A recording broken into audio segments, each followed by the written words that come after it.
Was driving from Atlanta to Lexington, SC with my GF to visit my parents.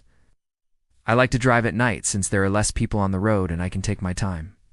At around 3 a.m. or so, we were making good time. I had stopped at a gas station and picked up some coffee for us, and we were due in about an hour. GF was sleeping soundly and I'm listening to a quiet radio humming away. I start getting a little drowsy and take a sip.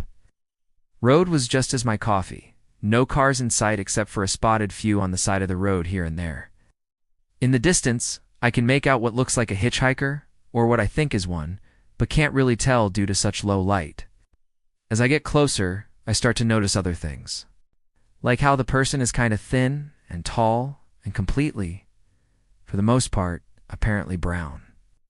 I'm right up on this thing now, and at about 20 feet it turns around and locks eyes with me as I pass by.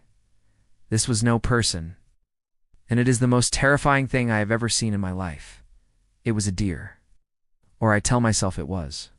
I have seen deer stand on their hind legs to fight, but they still have deer posture when they do. Not only that, but I was watching this thing walk for about 30 seconds from first seeing it in the distance to passing it. The posture it had was human, standard biped stance, arms back, chin down.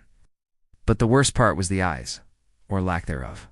In their place were two large black pits, almost black hole-ish. I'll never forget the stare down it gave me. The instant I passed it, I had the only panic attack I've ever had in my life.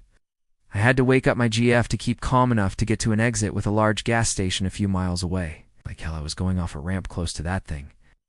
After we pulled into the station, I had a complete meltdown. I started crying harder than I ever thought I could. I couldn't talk, breath, or do anything but want to curl into a ball and cry. After around 30 minutes or so, she finally gets me to calm down enough to tell her what happened. While I don't think she believed what I think I saw, she knew that I was convinced and legitimately scared to death. Every once in a blue moon I will dream about it and wake up crying or in a cold sweat. She will tease me about it or roll over and ignore me instead of comforting me about the one thing that I've ever been terrified of. But I know what I saw, and I know it will haunt me for the rest of my life.